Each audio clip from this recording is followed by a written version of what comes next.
Have you ever had those moments in your life where you felt stuck, even after years of working to the bone and not taking care of yourself? Thinking that you're not where you're supposed to be because of either the people around you or your age. You may think that you lack intelligence or come off as childish or petty, but what I think you need is encouragement. Or in other words, nurture, meaning the process of caring for and encouraging growth or development of someone or something, whether that be mentally or physically. They're both equally important to some people, but some focus on one over the other. What I'm going to discuss with you helped me through my journey in healing. So please come with me on this journey so we can start healing together. But first, we gotta do a little history. To impress producers and try to make music for musicians, to make stuff that was really technical and Hello, Tetsuka-san. I have three brothers, and he has for so many other artists. Thank you, Alan Gary. Thank you to my label. More than with anything else that I've done, I really came to admire how a lot of my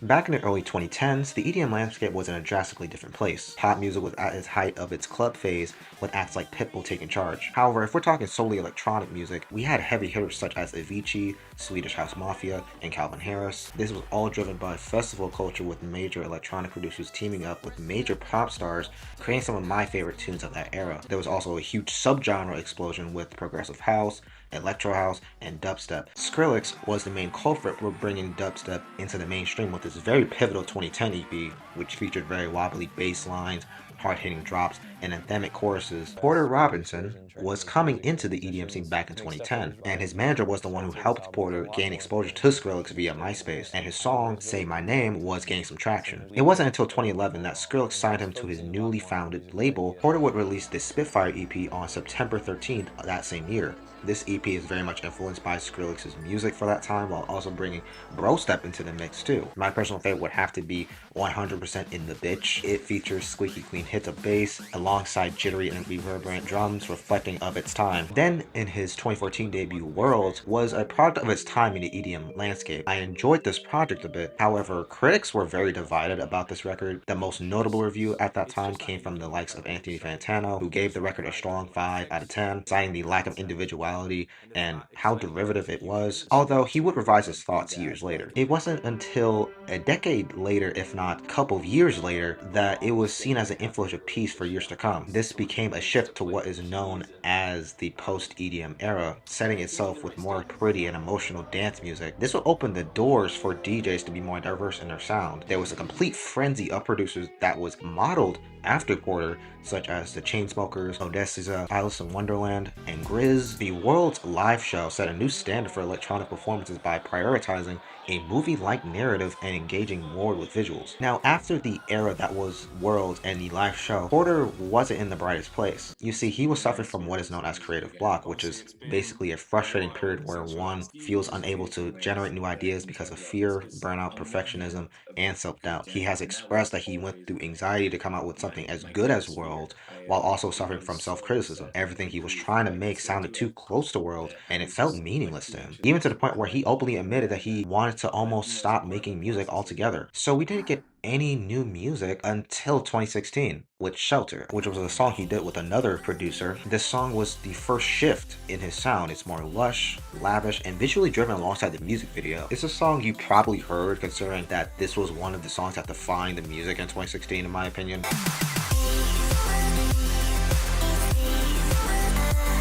After this, you would think that there's something bigger on the way, but we'll get to that something later on. In 2017, he launched a new alias called Virtual Self alongside the self-titled EP, where he was exploring more in trance and techno. He would also get nominated for a Grammy for the song Ghost Voices. This period was a series of feelings, more like he was overthinking creatively and not because he lacked experience. He would then do the unthinkable.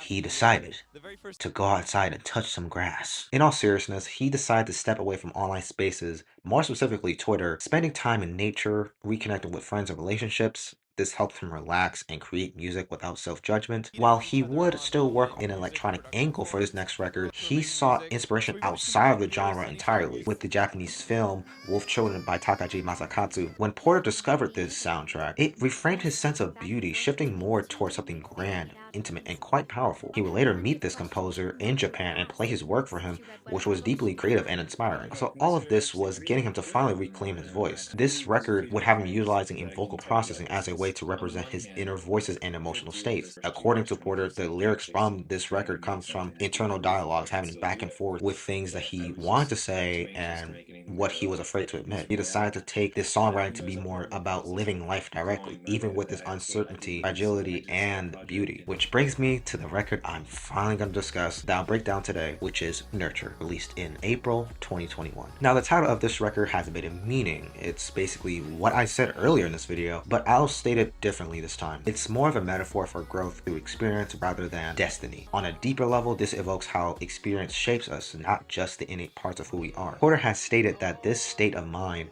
and idea resonated with him, and this album is, as a whole, is essentially a sense of becoming through care, time, and openness. Now, every song on here is worth discussing, therefore I'll be talking about every song on the album. The beginning of the album starts with Lifelike. It's pure instrumental bliss. There are some digital aspects as the song progresses, aligning with some ambient piano with somber and gentle sounds.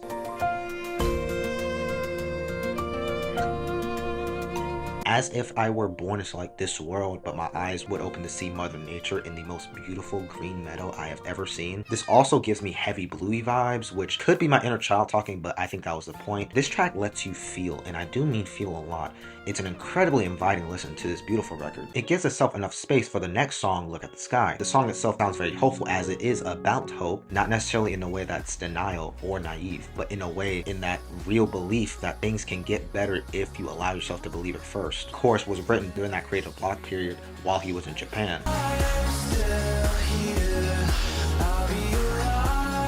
But in a tweet from 2017 said this: "I can make something good," a mantra of survival and self-encouragement, and the very line that became the core idea of this song. It also features soft piano and synths that sound very cheery. The vocals are great here too. This idea of hope is more emphasized in the music video for it. Porter is surrounded by like these ghostly figures, which he has explained as a metaphor. Every creative idea is built on the legacy of others, implying the people, sounds, and influences are the things that make creation possible. We then get to the very grand and breakthrough moment of self-honesty with Get Your Wish. The sounds of this particular track are referenced from the Japanese soundtrack I mentioned earlier. It blends synth pop alongside blissful rhythms.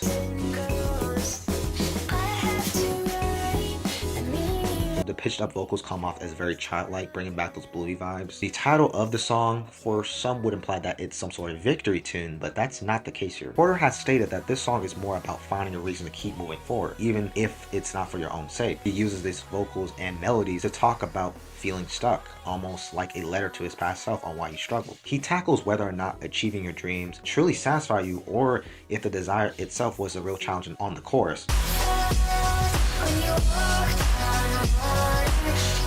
There is one moment on here where it goes into like this idea that the work that stirred his soul could also help others. We get into the instrumental and atmospheric wind tempos. Now, before I get into the production side of things, I do want to say something that comes from a real place. This song literally made me feel like I was a toddler and I'm being cradled by my mother singing me a lullaby. The slightly distorted and digital vocals hit home for me, along with the ambient textures, standing as the longest song being 6 minutes. This track is very much inspired by the time he had with the Japanese composer, incorporating a tiny sample of them playing with a toy piano into the track as a nod to that inspiration.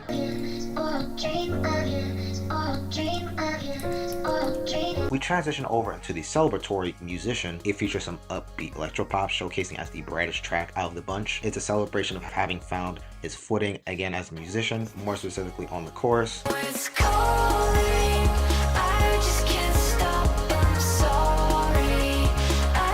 It reflects on self-affirmation and reassurance. This is where hope truly starts to materialize, throwing the rules out of the window and choosing to have fun. The song itself gave me a bit of Owl City vibes towards ending with the piano.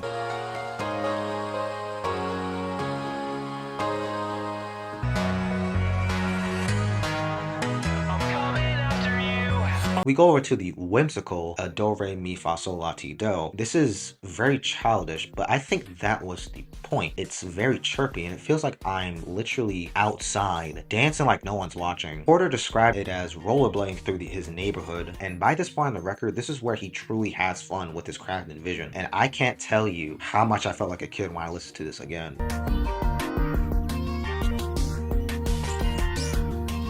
Mother is the most emotional heavy and heartfelt song on the record. It's almost like a wound that he's trying to heal with his parents, most specifically his own mother. It has him apologize for his own struggles, feeling that he's disappointing to the people that raised him, and quiet reassurance that I'm sure we've all heard from our parents saying that I'm here for you no matter what. Unlike the other tracks, this one sounds more warm and quite spacious.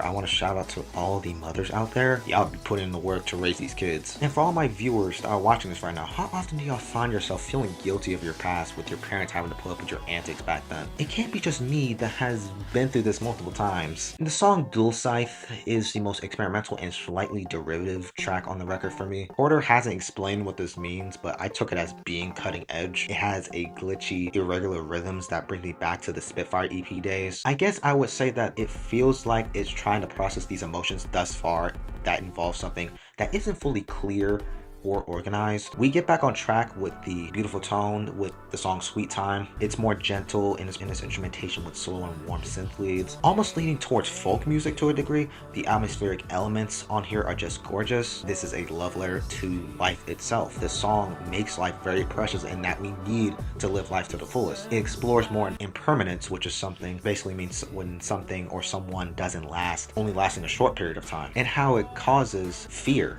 in that there should be gratitude in that fear because that's how much we should be valuing the aspects of life, or just life in general. The Mirror is where he dives into self-criticism and shame. However, it's more about stopping those cycles of negative self-talk. It has him turning his focus to himself and confronting those mental obstacles that kept him from making music all those years ago. On the production side of things, it has very rich piano chords despite its subject matter, as hope still thrives through this. This is one of the more significant themes on the album that is trying to shift the narrative from fear to encouragement. There's an emotional pivot on the song Something Comforting, as this is the song he began writing as early as 2015 and took years later to finish. Now, based on the songwriting, you can tell that he made this during his creative block period. The sound of this is very nostalgic. I get heavy, and I do mean heavy, Violet Pony vibes.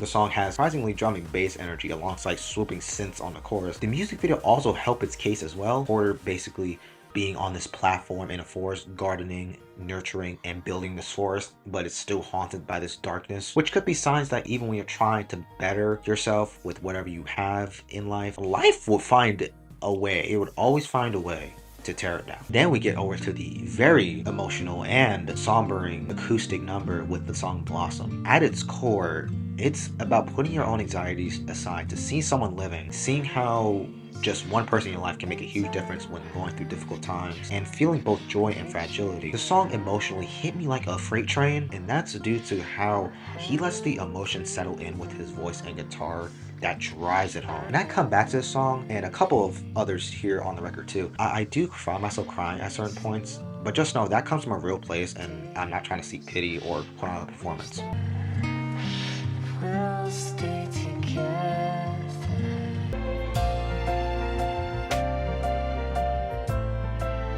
We get to what sounds like the emotional climax of the record with Unfold. This is the only track with another name involved, specifically with the British producer Teed. The song itself has a bit of a shoegaze vibe to it, alongside with the cinematic production that sounds like something straight out of a high budget film.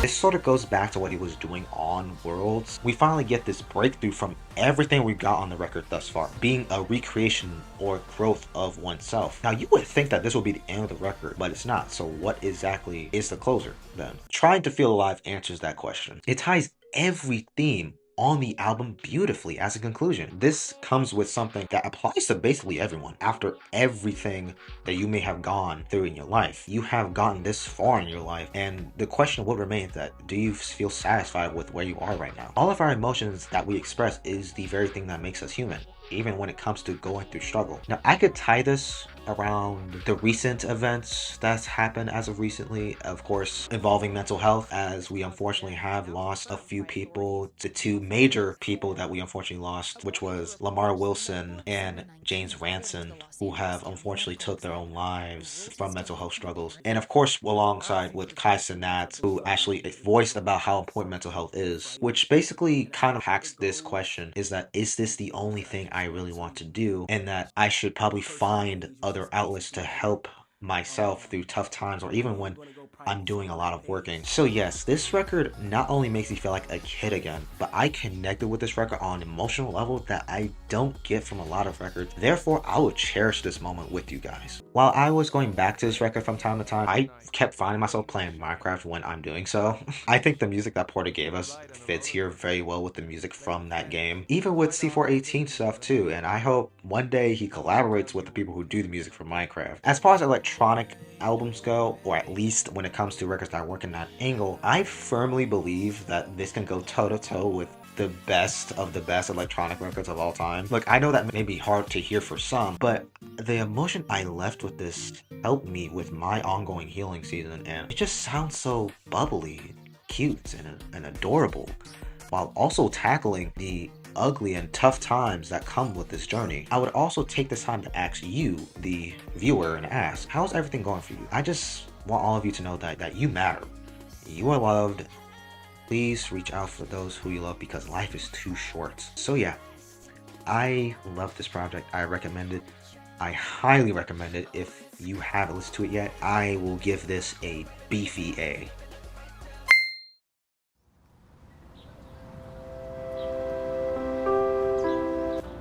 Do you feel satisfied? Feel fulfilled? Still searching? It's not too late to start looking inwards and find yourself. Remember the word nurture? Take that meaning with you and forgive yourself. Take care of yourself.